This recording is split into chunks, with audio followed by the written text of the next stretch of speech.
bawah. Jadi kalau itu terjadi dan tidak ada aturan, maka boleh kita dalam masalah melakukan sebelum waktunya. Begitu dalam bahaya, memastikan kita sudah benar-benar mati ke masalah. Pertanyaan mengapa kita melakukan uji coba penyaluran berbagai masalah bagi pengguna yang benar dalam pendaftaran dan sistem air pertanian. Maka tidak perlu khawatir jika tidak bisa dikasih pertanian karena pendaftaran bisa dilakukan di website My Pertamina. Kemudahan dari Pertamina. Dan bersama-sama kita akan segera menuju ke orasi kebangsaan bersama Yusmita.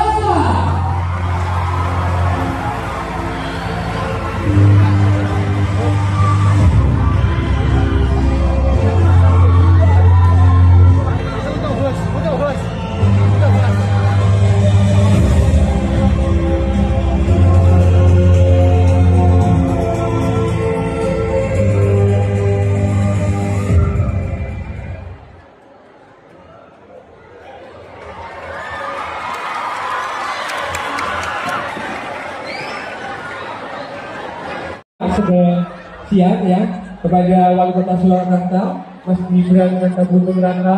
Selamat siang Mas Gibran. Kemudian tentunya sudah hadir. Ini perintah Presiden, kajian khusus harus bisa. Bila Ahmad yang sama-sama kita hormati Mas Wali Kota Surakarta, tepuk tangan untuk Mas Gibran.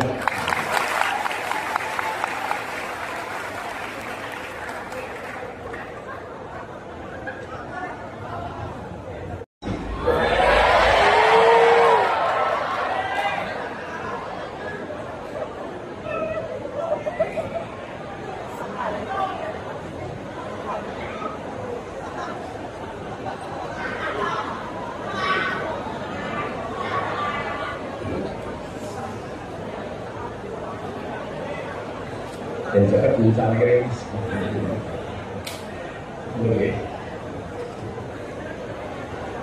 Adik-adik sekalian, siswa dan siswi di lingkungan Surakarta yang saya banggakan. Beli semangka bakule perawan, perawannya ayu bawangnya lemu.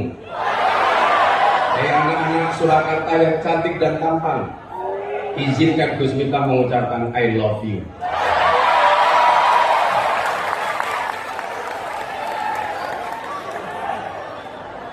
Beli gorengan dapatnya ramen. Ada Mas Gibran, salam wakil presiden. Ya.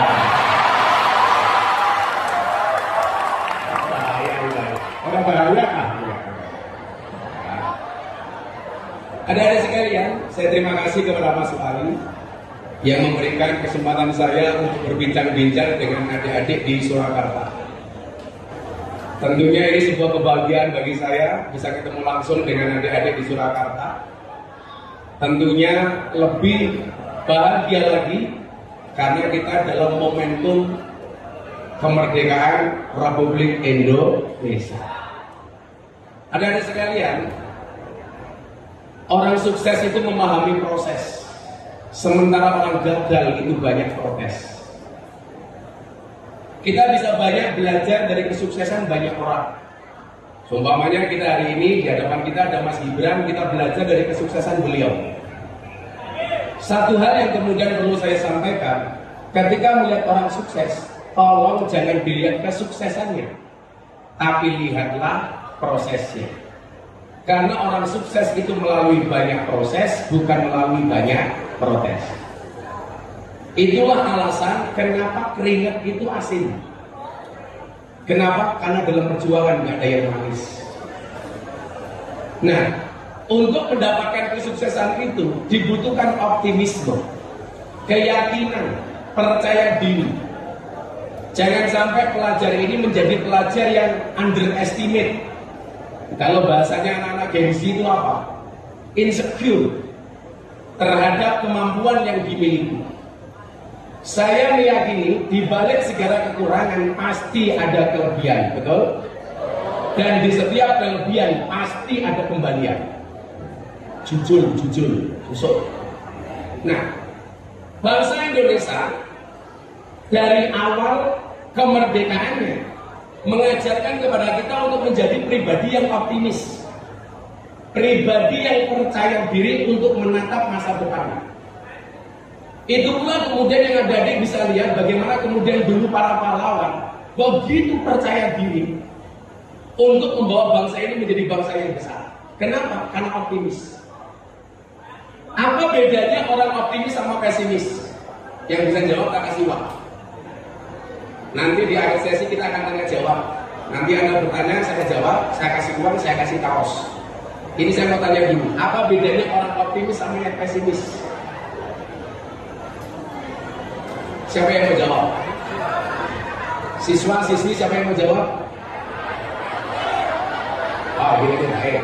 Ini masalah ini. Sini nggak apa-apa. Ya, namanya siapa? Nama saya Laila Ayu Jendro Chandraningtyas. Saya dari SMA. Laila Ayu Jendro Chandraningtyas. Laila Ayu Jendro Ningtyas. Jendro Chandraningtyas. Nama kamu siapa Pak? Nama kamu bagus banget. Bambang Jendro Haryanto. Saya harus tahu namamu. Saya harus tahu namamu, harus hafal namamu, harus tahu nama bapakmu. Kenapa? Supaya besok di pelaminan aku sudah hafal.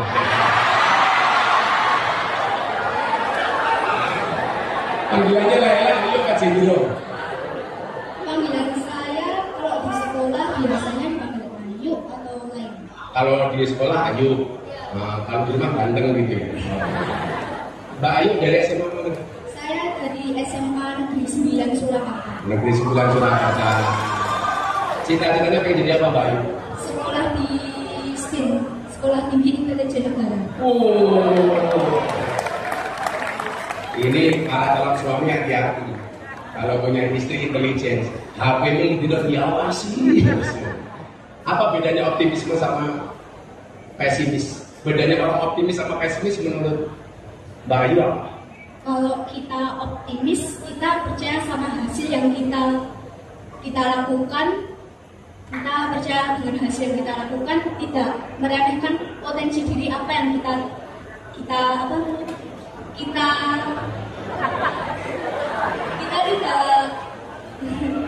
Alon-alon, tarik nafas 1 jam baru dikeluarkan. Kita tidak meremehkan potensi yang kita miliki. Ya. Kalau pesimis? Kalau pesimis itu kita tidak percaya diri dengan apa yang kita miliki. Oke, saya mau tanya sekarang, kalau seandainya botol ini isinya separuh, menurut Mbak Ayu bahasanya yang pas itu apa? Masih separuh apa tinggal separuh? Tinggal separuh. Berarti kamu pesimis. Orang pesimis itu selalu melihat lebihnya, bukan melihat kurangnya. Kalau Anda mengatakan tinggal separuh, berarti yang kamu lihat kurangnya apa lebihnya? Kurangnya. Kalau mau lihat optimis, masih. Berarti apa yang kamu lihat? Lebihnya. Sama dengan orang yang hidupnya pesek. Yang dilihat bukan peseknya, tapi cara bernapasnya. Orang pesek malah panjang umur. Buktinya apa? Ambekannya mirip. Kayak Mas Alif itu justru kekurangan jadi kelebihan. Mas Alif itu MC-nya. Itu dia memahami kekurangan dia jadi kelebihan. Merongos toh. Tapi dia percaya diri dengan merongosnya. Ini anaknya Pak Dima apa Mas ini? Mas Alif ini. Anaknya Pak Dima apa? Oke, kalau pesimis apa nih? Kalau pesimis apa pesimis? Tidak percaya dengan potensi yang kita miliki. Tidak percaya dengan potensi yang kita miliki. Lumayan lah, kasih duit.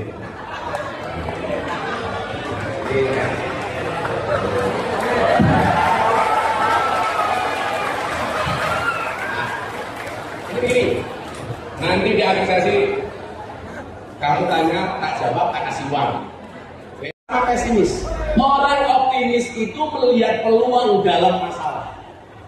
Sementara orang pesimis melihat masalah dalam peluang. Orang optimis itu selalu melihat lebihnya, tidak melihat kurangnya. Nah, saya melihat hari ini banyak generasi kita yang menatap masa depan bangsa Indonesia itu tidak optimis. Saya kasih contoh. Tahun 2022, saya diminta Bapak Presiden untuk ceramah di acara Forum Investor Daily Summit 2022, Mas. Di Jakarta Convention Center. Bagaimana mendatangkan investasi dunia. Nah, ini pas ada Bapak, ada Pak Presiden, semuanya ngumpul. Ini Mas. Nah, ini di JCC. Waktu itu saya diminta, saya dikasih waktu 10 menit. Bagaimana bangsa ini menjadi bangsa yang optimis. Saya bilang, tahun 2023 Indonesia sebagai salah satu negara yang terancam dengan adanya resesi global. Ternyata dijawab sama Al-Quran. Qul la yusibana illa ma kataballahu lana. Katakanlah sekali-kali musibah itu tidak akan pernah menimpa kami kecuali yang telah Allah tetapkan untuk kami, kata Al-Quran. Kita nggak boleh pesimis, kenapa? Huwa maulana, Dia Allah sebagai penolong kita. Maka saya bilang, manusia punya kendala, Allah punya kendali. Manusia punya masalah, Allah punya solusi. Tugas manusia hanya mengangkat tangan, sisanya biarkan Allah yang turun tangan. Kenapa kita jadi pesimis? Saya bilang, Indonesia itu bangsa yang berdikari, terutama mereka yang berada di pedesaan. Gak ngerti apa itu resesi. Orang desa itu asik kok, Mas. Mangan sego, yo berasi dhewe. Mangan sayur, sayure dhewe. Mangan buah, buahe dhewe. Mangan pitik, pitike dhewe. Mangan endok, endoke pitik.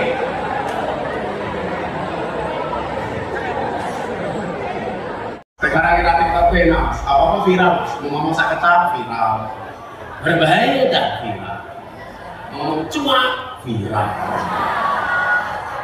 Saya kemarin di Facebook, Mas. Nah, kalau Facebook itu kan rata-rata penggunanya itu usianya matang, Mas. 40 tahun ke atas itu sukanya Facebook. Kalau 25-40 sukanya Instagram. Kalau 25 ke bawah itu sukanya TikTok. Nah, ini ada pengguna Facebook usia 60 tahun. Ibu-ibu janda, nenek-nenek. Jam 11 malam bikin status. Apa coba statusnya? Ada nggak yang mau jadi imamku? Ya Allah. 60 tahun. Akhirnya tak komentari. Ada Mbak. Siapa Gus? Israel. Mbak malah jawab cuak.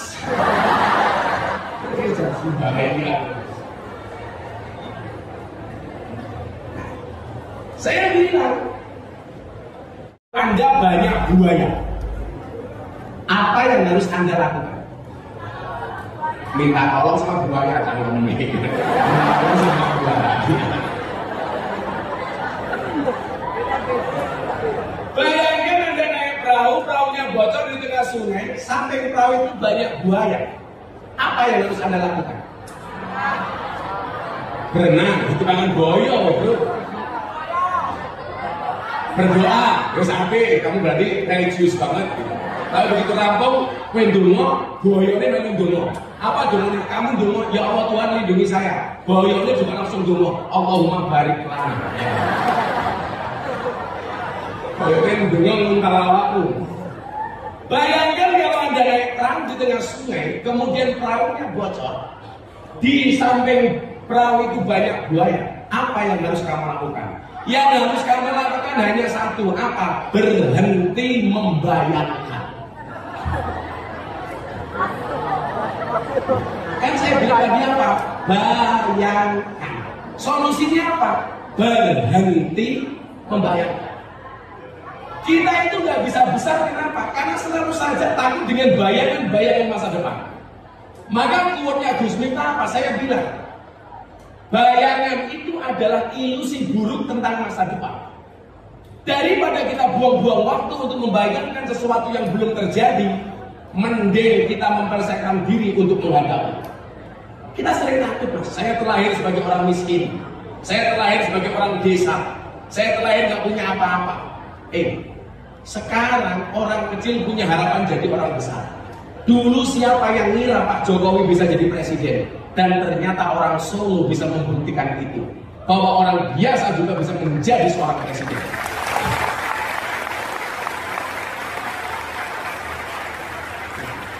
Artinya apa? Kalau Pak Jokowi bisa bisa, kita juga bisa, betul? Loh, kita sama Pak Jokowi sama. Pak Jokowi makannya nasi, Bapak makannya nasi dong, Mas? Nasi. Minumnya juga air, Mas? Air. Orang Pak Jokowi ini makannya kemudian sop martel ini orang. Beliau bisa jadi orang besar, padahal juga berangkat dari strata yang sama dengan kita. Pertanyaannya kok bisa? Iya, karena punya optimisme.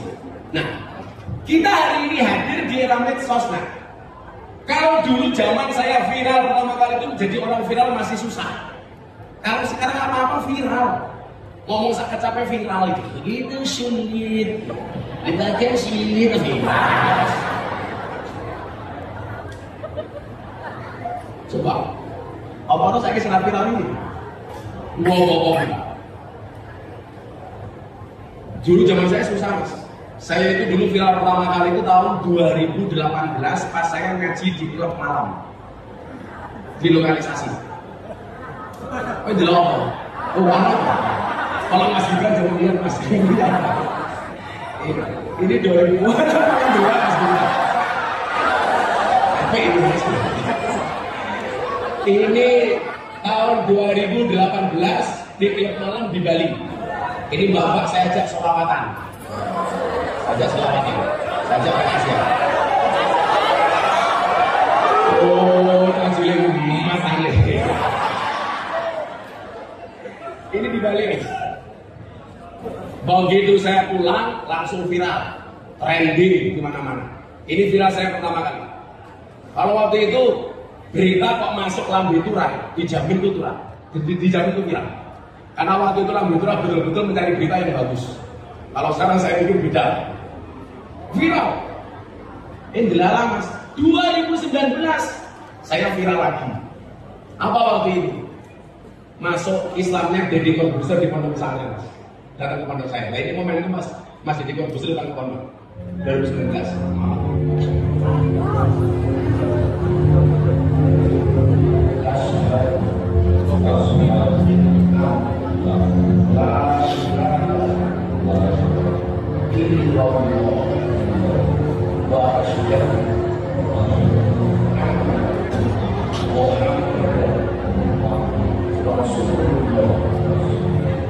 Saya bersaksi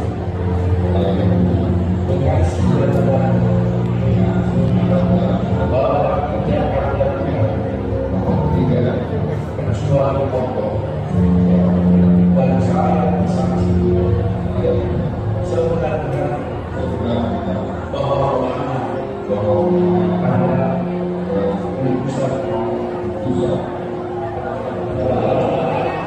ini tahun 2019 bulan Juni. Pertanyaannya begini, kalau hanya orang sekedar viral itu gampang, tapi bagaimana mempertahankan keviralan itu? Bagaimana bisa viral? Prestasi bukan sensasi. Kalau cuma sekedar sensasi, ada pepatah Arab mengatakan begini, bul ala zamzam fatuqof, kencingilah sumur zamzam maka kamu akan menjadi terkenal. Artinya apa? Viral mencari melalui jalur sensasi. Saya tidak mau melakukan itu. Bahwa kita viral harus prestasi.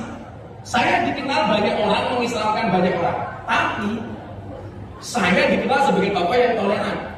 Ada 7 provinsi yang mayoritas banyak orang non-Islam itu menggelar survei, Mas. 7 kiai yang paling dihormati di kalangan orang Nasrani. 1 ada nama Kiai Haji Abdurrahman Wahid, Gus Dur. Nomor 2 ada almarhum Kiai Haji Zainuddin MZ, Dai Sejuta Umat. Nomor 3 ada almarhum Kiai Haji Hasyim Muzadi, mantan ketua umum PBNU. Nomor 4 ada Buya Syafi'i Ma'arif, almarhum yang Pak Jokowi sangat dekat dengan beliau, mantan ketua umum Muhammadiyah. Yang kelima ada Profesor Dr. Quraisy Shihab, bapaknya Najwa Shihab, tafsir Al-Misbah. Yang keenam ada Profesor Dr. Said Agil Sirot, mantan ketua umum PBNU. Yang nomor 7 saya paling muda, Miftah Maulana Habibur Rahman. Pertanyaannya kok bisa? Ya, karena saya toleran. Anda pengen tahu bukti toleransi saya apa? Kita lihat video tahun 2021 yang saya dihakimi oleh orang-orang keras, bahkan saya dibilang kafir ketika saya ceramah di gereja Jakarta Utara Penjaringan. Coba lihat videonya. Nah, ini macam saya sudah dan kamu meninggal di sana. Di saat aku beribadah istiqamah, namun engkau kekal. Di saat biomu tertulis Allah Subhanahu wa Ta'ala dan biomu tertulis Yesus Kristus. Di saat aku mengucap Assalamualaikum dan kamu mengucap salam. Di saat aku mengejak Al-Quran dan kamu mengejak kitab, kita berbeda saat memanggil nama Tuhan. Tentang aku yang mengadakan tangan dan kau yang melipatkan tangan saat berdoa. Aku, kamu, kita. Bukan istiqlal dari katedral yang ditakdirkan berdiri berhadapan dengan perbedaan namun tetap harmonis. Andai saja mereka memiliki nyawa, apakah mereka saling mencintai dan berbagi rasa dan dengannya. Terima kasih. Assalamualaikum warahmatullahi wabarakatuh. Kafe-kafe lagi. Saya kemarin mengucapkan selamat Natal bagi yang melakukannya. Rayakanlah Natalmu dengan sukacita dan bahagia, sebagaimana aku sukacita dan bahagia merayakan Idul Fitri. Orang bilang, Miftah Kristen. Saya jawab, siapa yang bilang? Buktinya kemarin 10 November, saya mengucapkan selamat Hari Pahlawan, saya juga tidak jadi Avenger. Saya mengucapkan selamat Hari Ibu, saya juga tidak jadi ibu. Kamu yang jomblo, mengucapkan teman kamu selamat menikah, kamu tetap jomblo.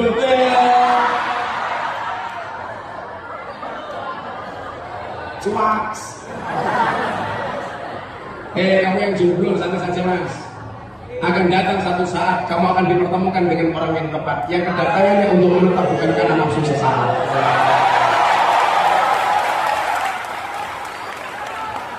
Yang jelas jomblo itu free hati. Saya dulu nggak pacaran ya tetap laku. Saya dulu nggak pacaran mas, bukan karena saya nggak laku, tapi karena memang nggak ada yang mau mas. Mungkin kira banget kita. Saya dulu kuliah itu yang nggak punya motor cuma saya sendiri, kemana-mana jalan. Tapi hari ini saya katakan sama mereka, di balik kesuksesan seorang laki-laki akan ada banyak wanita yang menyesali.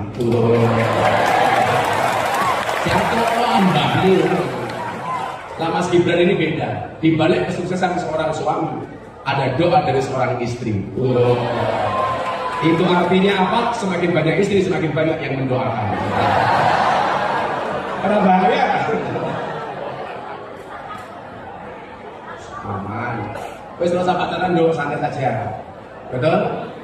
Nih, the best quote hari ini kamu tulis, kamu dengarkan. Percintaanmu boleh gagal, tapi karirmu harus jelas. Kenapa? Karena karir yang jelas akan mengundang cinta yang berkelas.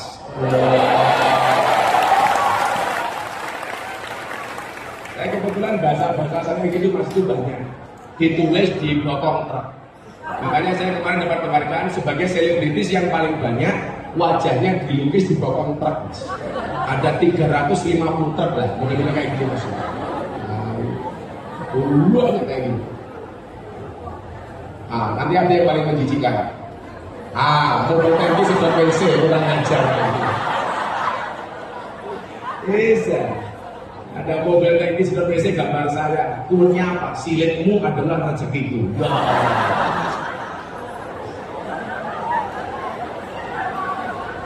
Angelan. Nah, kita kembali soal prioritas tadi. Hari ini hampir semua orang, Mas Gibran, itu mencari informasi dari apa yang namanya gadget. Baik itu YouTube, kemudian berpindah ke YouTube. YouTube kemudian baca satu ayat dalam surat Yasin. Tangan nganti paham ini maksudnya apa? Ayatnya apa dia? Al-yawma nakhtimu ala afwahihim wa tukallimuna aydihim wa tashhadu arjuluhum bima kanu yaksibun. Satu hari di mana tangan dikunci, mohon maaf, mulut dikunci, tangan berbicara, kaki menjadi saksi. Saya waktu itu mikir, kenapa kok mulutnya dikunci, tangannya yang berbicara? Ternyata hari ini mas, mohon maaf, orang itu banyak berbuat dosa dengan tangannya, dengan jari-jarinya, dengan jempolnya. Sekarang kalau Anda mau menghina saya, menghina Mas Gibran, tidak perlu memaki secara langsung, cukup dengan postingan di medsos. Ini besok semuanya akan dipertanggungjawabkan di hadapan Tuhan. Besok apapun ketingkatmu akan ada pertanggungjawaban. Bahkan saya menduga sekarang malaikat raqib dan atid sudah tidak lagi mencatat amal manusia. Kenapa? Karena manusia sibuk mencatat amalnya masing-masing melalui HP-nya masing-masing. Makanya besok begitu hari kiamat Anda dihisab, malaikat datang. Kowe seneng, alah malaikat kan duwe catatan. Begitu malaikat datang langsung dia teriak, buka HP-mu, muncul HP. Tangan, Mbak.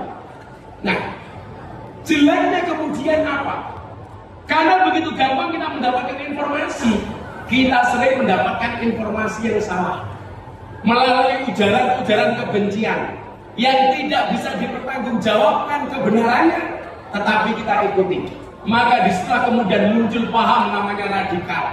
Bagaimana kemudian orang diajari menjadi keras, bagaimana orang menjadi benci dengan orang lain hanya gara-gara melihat postingan yang ada di media sosial. Maka hari ini mau saya sampaikan, Mas tolong dilihatkan di depan orang-orang yang mulai terpapar paham radikal itu ciri-cirinya apa? Kita lihat di sini, Mas. Adik-adik semuanya dilihat. Setelah ini langsung nanti kita akan jawab, ya. Ciri-ciri orang yang mulai terpapar paham radikal. Yang pertama, tidak menerima khilafiyah. Khilafiyah itu apa? Perbedaan. Ciri umum dari orang yang berpaham radikal adalah tidak mengakui perbedaan pendapat. Mereka yang mengambil satu pendapat dan menyalahkan orang lain. Ternyata ini tidak hanya persoalan keagamaan, juga kebangsaan. Makanya coba Anda lihat, orang berbeda itu sebenarnya boleh. Yang nggak boleh itu adalah bercerai-berai dan bermusuhan. Contoh dalam berbangsa, Anda itu berbeda dengan Pak Jokowi sebagai presiden itu boleh, sah. Tapi persoalannya di Indonesia itu satu, orang itu kalau sudah senang, seburuk apapun tidak akan mengubah pandangan cintanya. Tetapi kalau orang itu sudah benci, sebaik apapun tidak akan merubah kebenciannya. Orang bilang Pak Jokowi anti kritik. Saya termasuk orang yang pernah memberikan kritikan kepada Pak Presiden. Ketika ada keputusan Presiden tentang legalitas miras, waktu itu kan ramai kontroversi. Saya konferensi pers. Saya bilang, Bapak Presiden yang terhormat, saya Miftah Maulana Habibur Rahman. Dengan ini menyatakan dengan tegas menolak legalitas miras. Kenapa? Karena keharaman khamr dalam Al-Quran itu qat'i mutlak, tidak bisa ditawar-tawar. Bagi saya, minuman keras yang halal dan layak untuk dikonsumsi hanya satu. Apa? Es batu. Minuman keras, atos. Bagaimana Al-Quran itu tafsirnya banyak. Di depan balai kota ada tabrakan motor. Diyer. Ketika tabrakan itu berlangsung, ada 3 orang. 1 kiai, 2 polisi, 3 makelar. Kira-kira 3 orang ini ketika komentari kecelakaan itu beda-beda apa sama? Beda apa sama? Pasti beda. Diyer yang komentar kiai. Kiai yang mengatakan inna lillahi wa inna ilaihi rajiun. Ya maklum tuh tangkapnya kiai itu. Langsung inna lillahi. Tapi kalau yang lihat polisi, kira-kira komentarnya polisi apa deh? Ini kalau dilihat dari TKP-nya, kecelakaan ini terjadi karena pelanggaran lampu lalu lintas. Polisi normatif. Begitu tabrakan dia yang lihat makelar, kira-kira bahasanya apa? Motornya rusaknya 70%. Ini harga motornya 10 juta. Rusak 70%. Ini kalau dijual harganya tinggal 3 juta. Kasusnya sama, dari kacamata berbeda akan melahirkan tafsir yang berbeda. Agama juga sama. Makanya orang itu kalau melihat Kanjeng Nabi dawuh begini, sholatlah kamu sebagaimana aku sholat. Ternyata mohon maaf, walaupun sumbernya sama Kanjeng Nabi, cara salahnya beda-beda. Contoh orang takbiratul ihram, sunahnya kan begini. Karena sunnah bentuk takbir beda-beda. Ono sing gua ya Allah. Coba kalau kamu besok ke Mekah ke Madinah, di Masjid Nabawi itu orang sholat bentuknya macam-macam. Ada yang takbirnya Allahu Akbar. Ada yang angkat tangan tinggi Allahu Akbar. Ono sing kaya pencak silat. Allahu Akbar. Ada lagi yang model kayak nyegat bis kota. Allah. Ada sumbernya satu. Sama lagi umpamanya orang sedekah, Orang sedekap dalam sholat itu hukumnya apa? Sunnah apa wajib? Orang sedekap dalam sholat hukumnya sunnah apa wajib? Sunnah. Gak wajib. Makanya Allahu Akbar boleh. Tapi rasa mau tambahin siap gerak ya jauh. Karena ini sunnah, bentuknya macam-macam. Kalau sunnahnya di bawah dada, di atas pusat, tangan kanan menggenggam tangan kiri. Allahu Akbar. Karena sunnah bentuknya macam-macam. Ono sholat subuh kademen, Allahu Akbar. Kademen dulu, kadesan. Poso wetenge ana mbak bae. Allahu Akbar. Iya. Dia kelewatan. Sing dhuwur banget ya ono. Allahu Akbar. Kita era itu BRT. Ono mana sing iso banget. Allahu Akbar. Flu burung.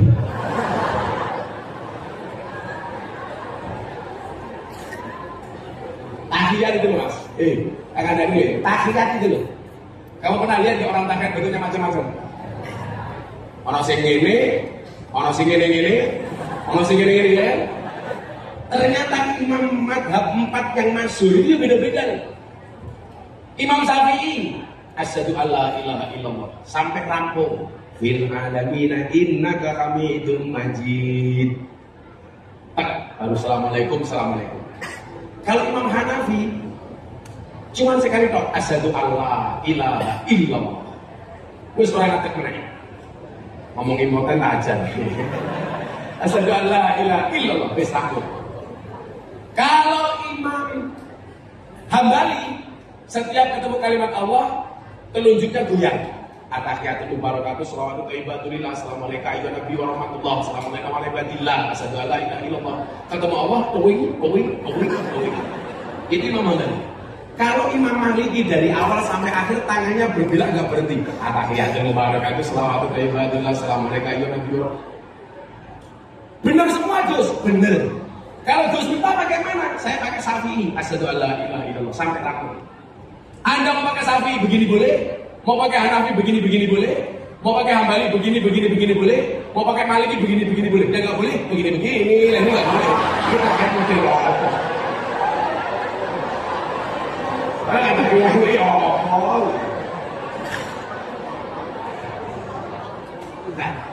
Boleh mengklaim bahwa pandangan kita paling benar, kemudian menyalahkan orang lain. Nggak boleh.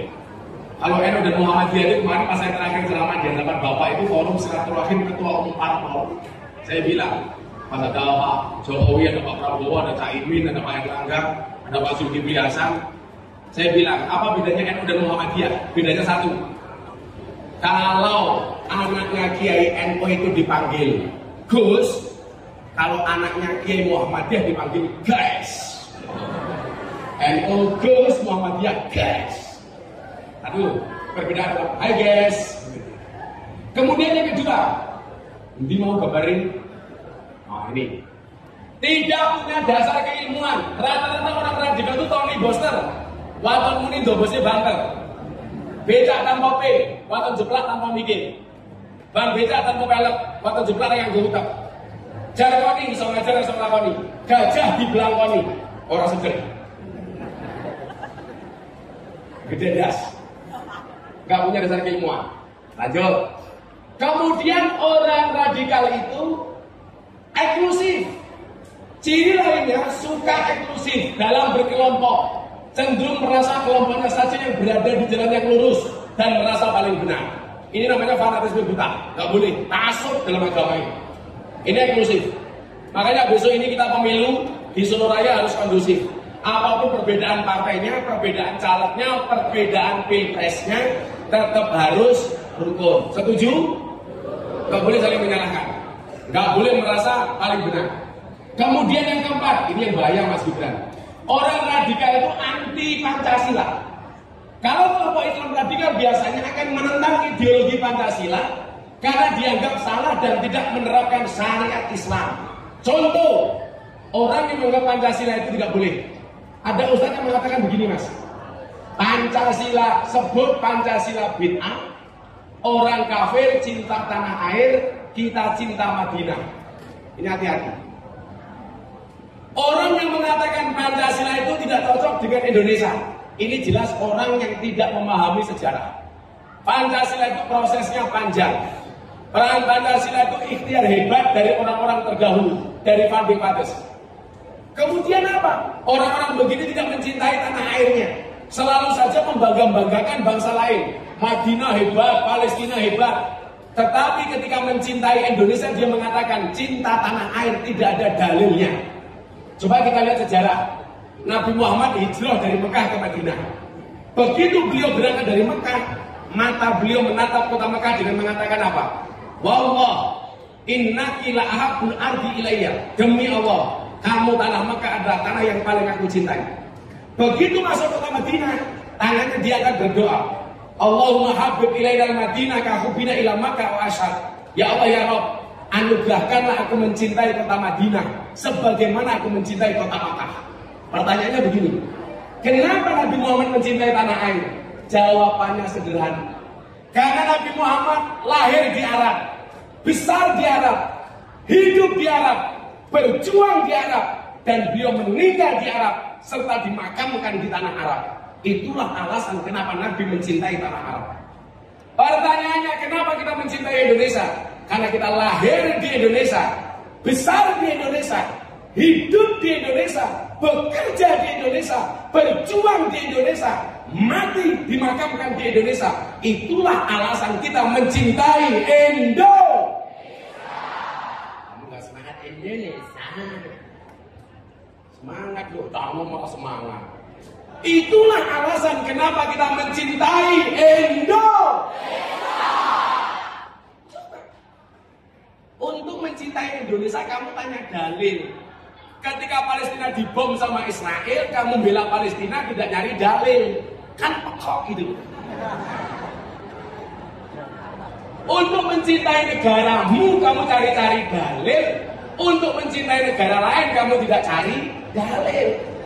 Padahal apa? Hubbul waton minal iman. Mencintai negara itu bagian dari iman. Terakhir, nomor 5, ciri orang radikal itu memusuhi orang yang beda agama. Orang radikal kiranya kurang memahami konsep pembagian kafir. Semua orang kafir selain muslim itu musuh agama, harus diperangi, bahkan halal nyawanya. Gak ada. Nabi Muhammad itu toleran. Coba saya mau tanya begini, boleh gak orang Islam menerima pemberian dari orang non-Islam? Boleh gak orang non-Islam menerima pemberian dari orang Islam? Boleh. Saya tadi matur sama Mas Wali, kalau besok Mas Wali kota datang ke pondok saya pas ulang tahun pondok, Anda akan menyaksikan kampung yang aneh. Kampung saya itu 60% Katolik, Mas. Selatan rumah saya itu rumahnya pendeta, utara rumah saya itu kuburan. Dan seumur hidup saya tidak pernah bertengkar dengan tetangga utara saya. Kuburan. Dan kita atur di sini. Adik-adik, lihat analogi saya yang paling sederhana kenapa kita harus akur orang Indonesia. Indonesia itu rumah besar. Di dalam rumah besar ini ada 6 kamar. Islam, kamar Islam, Kristen, ada nggak teman-teman kita Kristen yang hadir hari ini? Keren. Ada kamar Katolik, ada teman-teman kita Katolik yang hadir hari ini? Good. Ada kamar Hindu, ada kawan-kawan kita Hindu? Tuh. Ada kamar Buddha, ada kawan Buddha? Nah. Ada Konghucu, ada yang Konghucu? Kalau yang di depan ini jelas, Darmo Gandul gitu, atau Gandulnya Mbah Darmo. Saya meyakini Indonesia itu akan baik-baik saja kalau orang Indonesia itu kembali ke kamarnya masing-masing. Nggak usah ngurusi kamarnya orang lain. Setuju? Orang Islam ya kembali ke kamar Islam, ngapain ngurusi gereja? Orang Katolik ya kembali ke kamar Katolik. Makanya saya jadi ingat Mas Gibran yang menegur pembangunan gereja itu Mas yang kemarin ramai. Yang izinnya nggak usah terlalu belibet gitu loh Mas. Gereja ya, itu benar. Kadang-kadang kita itu arogan ya. Coba begini, kemarin di Bogor ada orang berdoa di rumahnya sendiri dalam rangka Natal, didatangi, dipersekusi. Alasannya apa? tidak mendapat izin. Saya mikir, sejak kapan orang berdoa sama Tuhannya harus mendapatkan izin? Loh, tapi itu bukan gereja, Gus. Lah omah-omahe dhewe, ndonga-ndonga dhewe, sing muni yo cangkeme dhewe. Berdoa dengan Tuhane dhewe. Kok harus dapat izin itu dari mana? Saya itu mampu Mas Gibran. Kalau mau Natalan, gereja-gereja dikawal sama polisi, tentara, bangsa. Seolah-olah mereka mau ibadah saja tidak aman. Harus dikawal dengan tentara, harus dikawal dengan polisi. Betul? Malu kita itu seharusnya. Kalau saya senang, saya sampaikan apa? Wahai kawan Nasraniku, silakan kamu datang ke gerejamu, beribadah sesuai dengan keyakinanmu. Kenapa? Karena saya meyakini gereja itu fasilitas untuk menjadi orang baik bagi orang Nasrani. Saya bilang sama orang Islam, silakan kamu datang ke masjid, silakan kamu sholat berdasarkan keyakinanmu sebagai orang Islam. Kenapa? Karena masjid itu fasilitas untuk menjadi orang Islam yang baik. Kalau orang Islamnya baik, orang Kristennya aman. Kalau orang Kristennya baik, orang Islamnya aman. Kalau orang Kristennya baik, Islamnya baik, Katoliknya baik, Hindu, Konghucu, Budanya baik, maka Indonesia aman. Maka saya bilang, beda agama itu bukan musuh, tapi partner dalam kebaikan.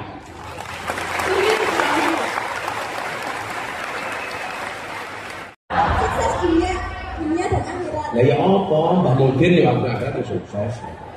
Pengen jadi pengusaha, pengen jadi Pak Wali kayak Mas Gibran, atau pengen jadi apa? Ya mau jadi pengusaha. Oh pengusaha, ya tak tunggu jadi pengusaha biting ya. Iya. Oke. Asli saya kira nanti biting gitu ya. Kamu tahu biting nggak? Nggak tahu. Lah orangnya itu. Udah saya serang nanti biting, zaman serang biting. Itu siapa lagi? Nah iya, saya beli dikenoin, sudah kayak mantamu itu biting. Apa Mbak, panggilannya Mbak Juli? Apa Jul? Pertanyaan. Nah iya. Pertanyaannya apa tuh? Kamu tanya saya, apa Mas Gibran? Tanya. Iya. Oh, nanti tanya Mas Gibran juga boleh. Halo, hehehe. Ayo Jul. Juli bisa pengen kuliah di mana? Belum tahu. Oh belum tahu. Maksu, masa depan suram. Apa Jul? Pertanyaannya apa tujuan dan kenapa pertama kali Gus Miftah terpikirkan untuk membuat talk show orasi kebangsaan ini? Oke, kenapa gitu ya? Ini awalnya pandemi ya. Saya sampai bilang begini, jika kamu tidak terlahir sebagai orang yang kaya dan cerdas, maka jadilah orang yang kreatif dan pekerja keras. Saya waktu itu melihat Mas, gara-gara pandemi itu kan orang banyak takut mati. Maka kemudian kesadaran beragamanya itu tinggi. Aku udah pengen ngaji. Lah yang saya sayangkan adalah banyak orang yang ngaji melalui jalur yang salah. Begitu ngaji suka menyalahkan orang lain, mengkafirkan orang lain, membid'ahkan orang lain, menerakakan orang lain. Dan itu banyak. Nah, yang diserang anak-anak muda. Maka kemudian saya buat ini. Kemudian yang kedua apa? Menipisnya nilai-nilai kebangsaan. Coba bayangkan zaman sekolah adik-adik hari ini dengan zamannya Mas Gibran, zaman saya. Dulu zaman kita itu Mas, masih ada pendidikan namanya PSPB, Pendidikan Sejarah Perjuangan Bangsa. Udah nggak ada. Ya berarti tua aku Mas, tua aku. Ada Pak Guru di sini. Ada yang sepuh nggak? Guru atau siapa? Oh nggak ada. Dulu zaman saya itu masih ada PSPB, Pendidikan Sejarah Perjuangan Bangsa. Bagaimana saya diajarkan untuk mengenal sejarah. Nama-nama pahlawan dia apa? Coba kamu sebutkan 7 nama pahlawan, 4 cowok, 3 cewek. Iya Soekarno. Siapa? Iya Insinyur Soekarno. Insinyur Soekarno. Muhammad Yamin. Muhammad Yamin. Supomo. Lucinta Luna.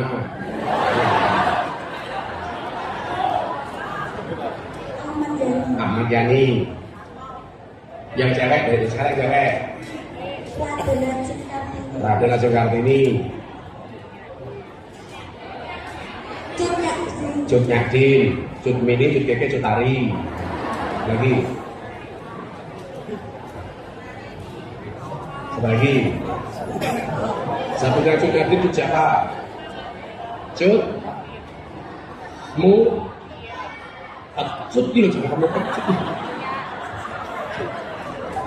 Kecut media. Kamu kami sambil ya kamu.